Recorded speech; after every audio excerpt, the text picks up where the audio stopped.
A lot of people know the MPC for its long and prolific history in the world of hip-hop production because of its features, its sound, and the legendary producers who used it, and rightfully so. However, what a lot of people might not realize is that the current line of MPCs are basically completely standalone DAWs and are great for all kinds of electronic music, including EDM. So that's what I'm walking you through today.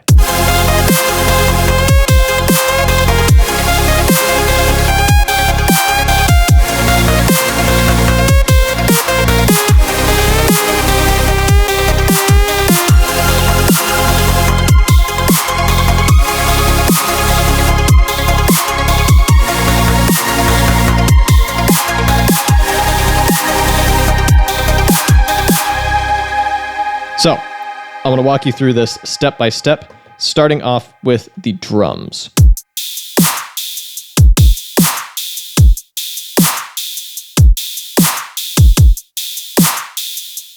Nice punchy kick and snare that I got off of Splice, if I recall correctly, and then some hi-hats from my $5 sample pack. And that's it. The other thing I have is actually on a second track, and you can see it's triggering sound, but you're not hearing anything. This is my sidechain trigger, because in a past video, I talked about having a problem with getting clean sidechain when I sent both my kick and snare to the Ducker plugin. So the solution is just to put a different sample on an entirely separate track and send this to the Ducker plugin, so it's doing the exact same pattern as the kick and snare. And you can hear that. Let's do this on the bass.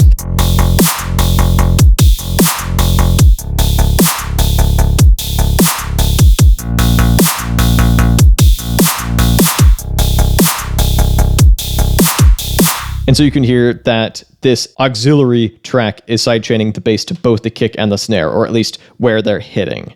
And if I turn that off, you can hear the difference that makes. The other thing I want to draw your attention to on this first drum track is that I brought in some other sounds, most of which I didn't end up using, but this one right here, from my $5 sample pack as well, you're going to hear this in a couple of places because I kind of turned them into synth sounds, essentially. But before we get into turning samples into synths, let's get into the actual synth plugins that the MPC has built in, including Hype, which is the flagship synth plugin originally from the Akai Force, and they've ported it over to the MPC. And I've been having some pretty damn good results with it lately. So this is my super saw. If I go to my track mix, I don't have a ton of processing on it, just an EQ to cut some lows, and then the Ducker, and the rest of it is happening just in the plugin itself. So this is a modified preset Dyno super saw. And the big thing that's going on here is that I'm playing the chord engine. If I go to shift and then chords, it's in the key of F minor, and I've got the chord, the one pad chord option selected here. I am hitting the same chord at 2 octaves. And that's kind of the key to this giant, powerful super saw in a lot of kinds of EDM, especially melodic dubstep. Playing chords of 2 layers just brought this to life. And I also have these set with a super short release, so they cut off pretty much immediately.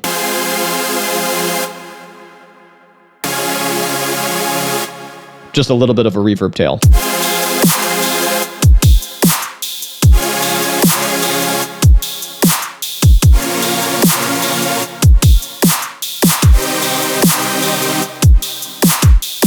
Once I had that, I knew the track would work, so I kept building.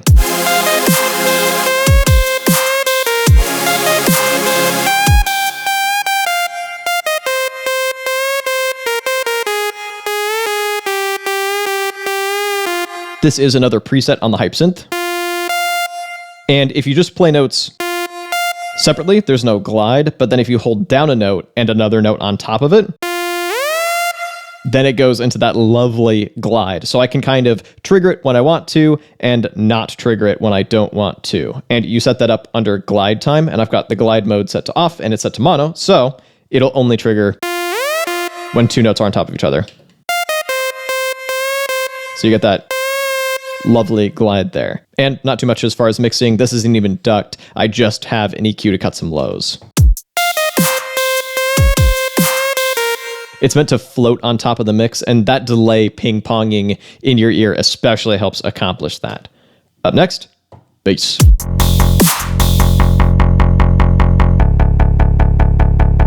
And this is an FM pluck preset also on the Hype Synth.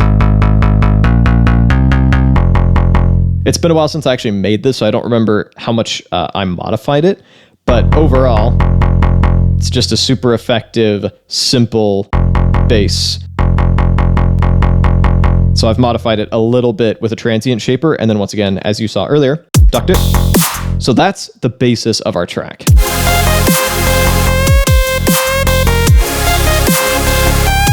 But it's sounding a bit empty, so let's bring in some other stuff.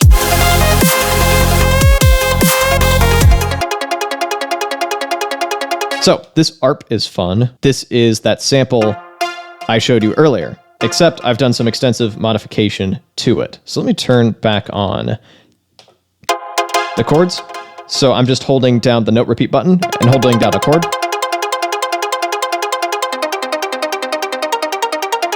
It's a little bit finicky to try to like record this in live. So I did have to jump into the grid and just clean some stuff up, but you end up with just this really clean ARP built in here. And you can see the notes that I've edited because they're a little bit longer. Let me go into program edit. So that's that sample again. And what I'm doing is using the amp envelope to shorten it quite a bit. And more importantly, the filter envelope. So I've got a high cut filter or a low pass filter, filtering that down to turn it into more of a pluck. So if I raise the cutoff and extend the decay here, that's just that original sound with a bit of processing on it that I'll remove.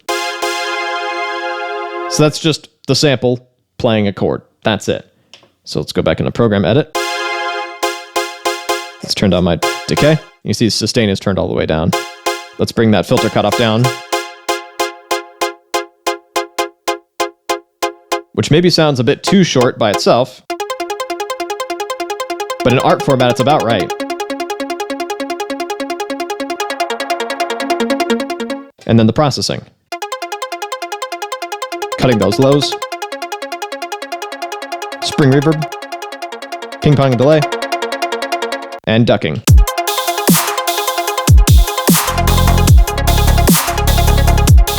This is probably as good a time as any to introduce the other iteration of that sample.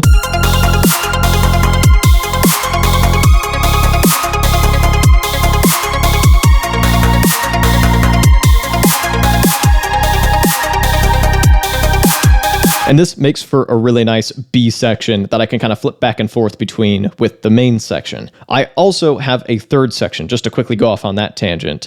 And this is not at all finished, but I've chopped up a bunch of samples and made kind of a bass drop that's a little bit janky, but here's what I've got so far.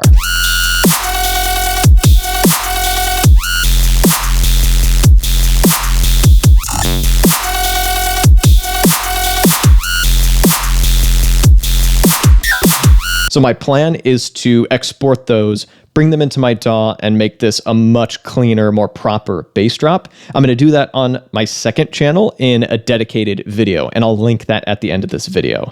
These two videos are kind of meant to go together. But let's go back to this main section. You can hear a bit of artifacting in isolation, which is fine because in the mix it kind of disappears.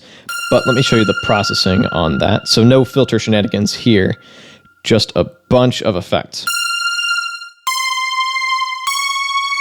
So this high up, that sample was getting pretty short. So first of all, a bit of EQ. Trying to tame some of those harsher upper frequencies.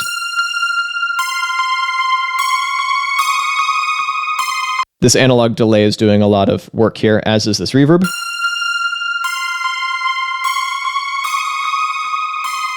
And this chorus. And even then, it still sounds like a bit much in isolation. I'll probably need to tame some of those upper mids in post, but in context, it floats nicely over the top of the mix. And finally, we've got this pad.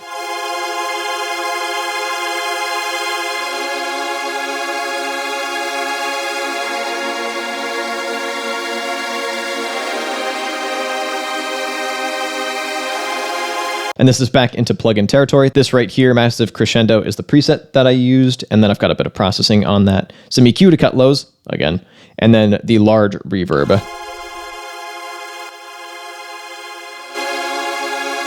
And the ducker.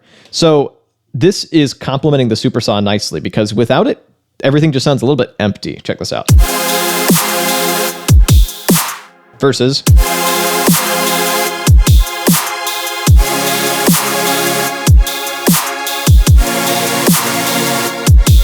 it's adding that extra stereo width, that extra shimmer, and it's filling in the gaps where the pad stops. And I want those gaps to be there, but I don't want them to be too empty, if that makes sense. So it just fills out the track nicely, and it'll work even better in kind of a breakdown section. So altogether, like you've heard, and a pretty massive EDM track on a completely self-contained device, and then I've just got a limiter on my master. So that is the walkthrough. If you'd like to see the companion video to this one on my second channel where I make a more bass growly drop, you can click or tap up over here. And if you'd like to see more MPC One, you can click or tap up over here. Thank you so much for watching, and I'll be back with a new video in a little bit.